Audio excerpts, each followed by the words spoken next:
My name is Keith Whittier. I am very proud to be sitting here with number 56 from the BC Lions, Solomon Elimimian. Solomon, how are you doing today? I'm doing good. How about you, Keith? Not too bad at all, thanks. I appreciate you taking the time to get up. We are here, Grey Cup Monday, so this is usually when everybody starts heading home, and you had the opportunity to come out and chat with us. So I really want you to know that I really appreciate that.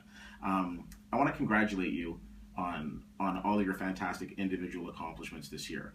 A lot of people look at you and they'll say 2010 Rookie of the Year, 2011 Grey Cup Champion, 2014 Defensive Player of the Year, and for the first time ever, Most Outstanding Player, and first time ever that a defensive player has gotten this award. What does that feel like? It hasn't all sunk in yet. I don't think I can fully appreciate the magnitude and just the how big this accomplishment is. You look at the history of the league, a great league. You think about the great players like the Mill Steagles, the G. Roy Simons, but also on the defense side, the Willie Plessis, the Dan Kepleys, the Cam Wakes. And to get something that none of these defenders ever got, it's humbling, and definitely appreciate it. Now, I'm going to ask you a question I already know the answer to, but some people might not. So when you won the Most Outstanding Player Award and you went up on stage to receive your award, what did you do? First, I thank God, for making all things possible. But I also brought my teammates and my family up. I felt that it was important to bring them up because, like I said, if my story is one that wasn't always easy. It's one that I had a lot of help, throughout my journey, and I felt it was important to just show my family and my teammates that I appreciate them. That without them, it wasn't possible to get that accomplishment. So. It was sweet having my mom come to stage, and she's been backbone and always been there for me. 2009, 2010 when I didn't have a job. I was at home with my mom. She took care of me, and she encouraged me throughout that time. So it was a blessing to kind of get back. Well, I would like you to thank your mom for us for raising such an amazing son, because not only are you a fantastic player on the field, and we'll talk a little bit more about that, but you're also an even better man, if I can say so, off of the field with all of the wonderful things that you do. I know you're not going home right away. Can you talk about some of the things that you're going to be doing in the off season?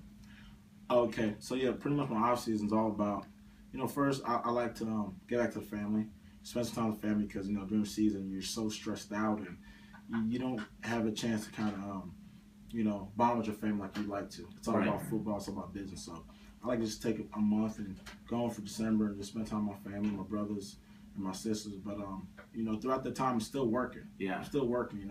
I might not be in the weight room as much as I want to, but it's all about flexibility, keeping my mobility, and stretching, things like that.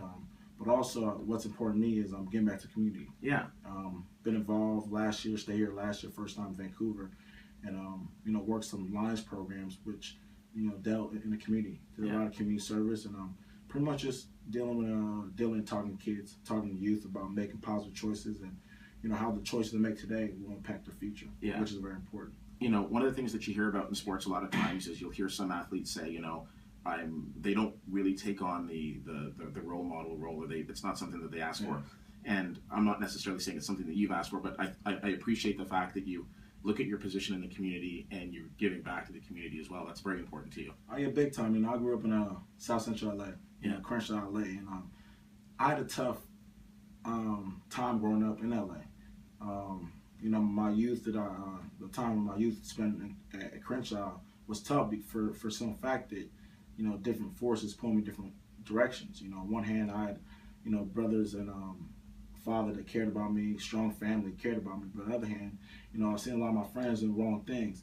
And as a child, as a teenager, a lot of stuff are appealing. Trying to make fast money and doing things that you're not supposed to be doing. And not understanding that success takes time. It takes patience. It takes hard work. But one thing that helped me, one thing saving, was role models and how important role models are.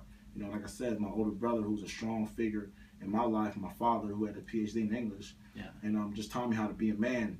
But if I didn't have those role models in my life, I definitely wouldn't have been here. So I know how important it is. And for me, if I can just impart a little wisdom, in these youth, it's hard. It's hard because, a lot of your friends, people are influenced by their friends. And I was there. I was one of them. But if you can have role models that can tell people the truth, tell these kids the truth, and just care about them, I think it goes a long way.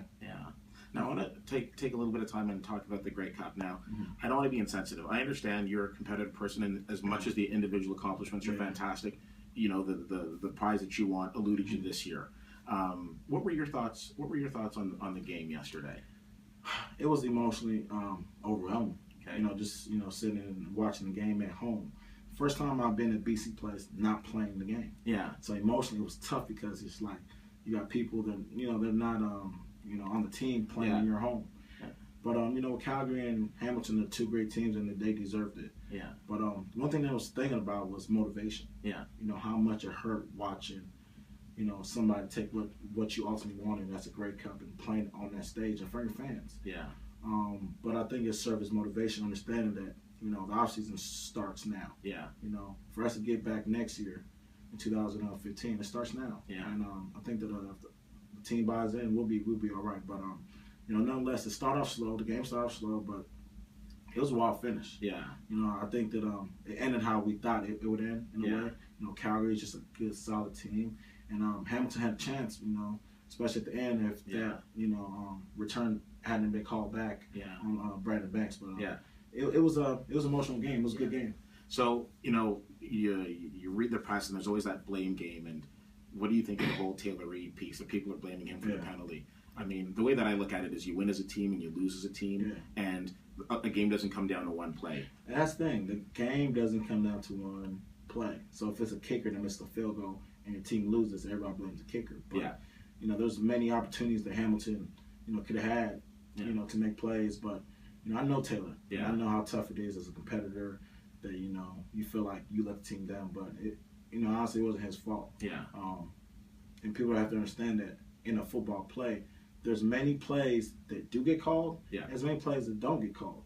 So it's up to the refs, discretion. And it's one of those things where, that's just part of the game.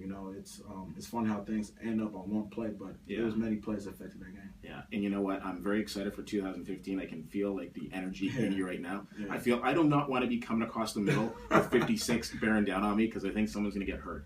I want to do something that I like to call rapid fire questions. So again, you see I'm working with no script. I'm just going to ask you completely random questions, and you just blurt out the first thing that comes to your mind, okay? Okay, so right now, you've got the award that pretty much says you are the best player in the CFL. Right. You are the man. Right. Have any of the Kardashian sisters hit on you yet? Not yet, but hopefully after you see the video, they will. Okay. What is the last movie that you saw in the theater? Equalizer with Denzel. It was good, eh? Oh, it was great. Did you know that a lot of people think of me kind of like a Denzel? I didn't know that. That's true. Yeah. Wow. Yeah. I see some, right? similarities. Yeah. Have you ever seen my video blog? No. Will you start watching my video blog now? Now that I'm in it, yes. Okay. I noticed that on Grey Cup Saturday, you got interviewed by Kate Burness and Darren Detition on Grey Cup Saturday on TSN. Yeah. Now, Kate Burness is kind of one of my celebrity crushes. Who would your celebrity crush be? Serena Williams. Oh, really? Yes. Okay. I like that. Have you ever tackled anybody or about to tackle anybody and heard the player say, "Oh, Jesus," or "Please don't hurt me"? Never heard it, but I've seen it in their eyes. You see it in their eyes? I've seen their eyes. Okay, sweet.